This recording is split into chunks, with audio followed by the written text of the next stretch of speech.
Il y a un truc qui détruit littéralement ta nuit et du coup ton réveil le lendemain matin et toute ta journée.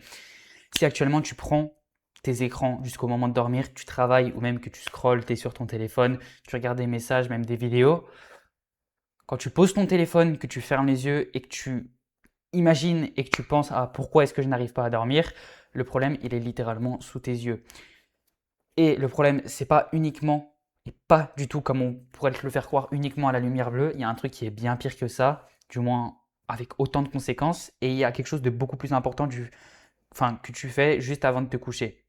Et ça a un impact direct sur ton sommeil et donc sur ton lendemain. Ce qu'il faut comprendre, c'est que ton cerveau ne déconnecte jamais quand tu fais ça. Si toute la journée, tu as des notifications, du travail, des contenus, des informations en permanence, le soir, tu continues, mais même quand tu travailles plus, si tu scrolles, etc., ton cerveau est surstimulé. Tu regardes du contenu, tu as des informations et ton cerveau rumine sans même que tu le veuilles forcément si tu es là pour te divertir. Sachant que quand tu scrolles, tu surstimules ton cerveau et ça a un impact direct sur la qualité de ta nuit. Ton cerveau n'a jamais de transition entre mode activité et mode repos, mode sommeil. Et il ne comprend pas, il ne peut pas récupérer à 100% comme ça. Forcément, tu dors la nuit, mais tu ne récupères pas à 100% et de la meilleure façon possible. Tu passes direct de stimulation, information à direct sommeil, c'est impossible. Dans la vie marche en transition. Ça, à aucun moment, le soleil, ça va faire jour, nuit. Il y aura une transition à ça. Et toi, tu veux faire pareil avec toi, ton état d'éveil et ton état de sommeil. Tu penses que ça va marcher en mode éveil, sommeil. Ça marche pas comme ça. Il y a une étape, il y a une transition comme pour le coucher du soleil. Si tu travailles par exemple jusqu'à 23h, minuit, 1h, 2h du matin, que tu prends ton téléphone, tu regardes encore du contenu, puis ensuite tu poses ton téléphone et tu essayes de fermer les yeux direct, ton cerveau ne fonctionne pas comme ça et tu ne peux pas récupérer de la meilleure façon possible et tu ne peux pas récupérer tout court comme ça. Il faut une période de décompression, c'est le minimum à faire. Sinon, tu as une simulation qui est mentale, tu vas ruminer pendant la nuit et même si tu t'endors, tu vas pas bien récupérer. Si tu as des difficultés à décrocher, ton temps d'endormissement, il sera plus long et ça coûte que coûte puisque tu n'as pas décompressé au niveau de ton mental et même au niveau de ton système nerveux. Et tu perds du temps sans t'en rendre compte. Si tu te couches à 23h mais que tu t'endors à 23h40 minuit, tu perds factuellement littéralement 1 heure. Rien qu'au fait de t'endormir alors que tu aurais pu déconnecter 30 minutes avant mais t'endormir en 5-10 minutes. Et c'est pas seulement du temps d'endormissement que tu perds, c'est du temps que tu perds littéralement sur ta journée du lendemain puisque tu ne récupères pas bien. Tu arrives également au sommeil avec un cerveau qui est encore très stimulé, tu récupères moins bien, ton sommeil est moins qualitatif et tu te réveilles plus difficilement, du coup ça a un impact sur ta journée le lendemain. Et ça, c'est un véritable cercle vicieux. Si ta soirée, elle est stimulante juste avant de dormir, ton cerveau ne déconnecte pas, ton endormissement est plus long, tu as moins de récupération, donc ton réveil est difficile, tu as moins d'énergie, moins de focus durant la journée, ta journée est moins productive, tu travailles du coup plus tard pour rattraper, tu restes encore sur les écrans et c'est le pire des cercles vicieux. Donc, pour ça, il y a une phrase qui peut justement illustrer ça, c'est que tu ne détruis pas seulement ta nuit le soir, tu peux aussi être en train de détruire, et c'est ce qui se passe factuellement, tu détruis ton lendemain. Ta journée, il faut comprendre, elle commence pas le matin, elle commence la veille au soir. Et ce que tu dois faire à la place, c'est créer une transition entre ta journée de travail et ton sommeil.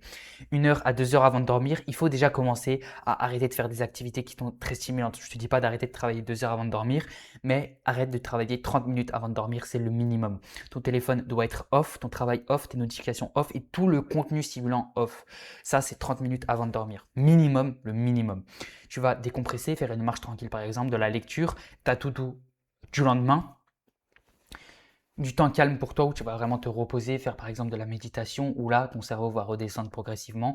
Tu vas faciliter la transition vers le sommeil et vers un repos qui est réellement qualitatif.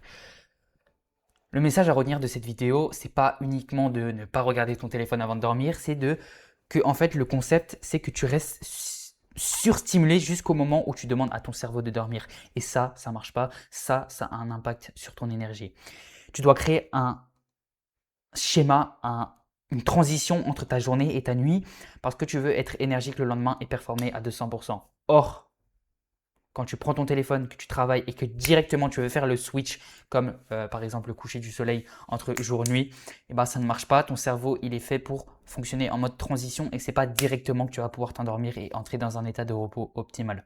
La préparation se commence le soir, ta journée commence la veille au soir. Donc plus tu prends soin de la dernière heure factuellement de ta journée, plus tu as ton sommeil qui est qualitatif et plus ton lendemain est plus ton lendemain commence bien et plus ta journée est la plus productive possible.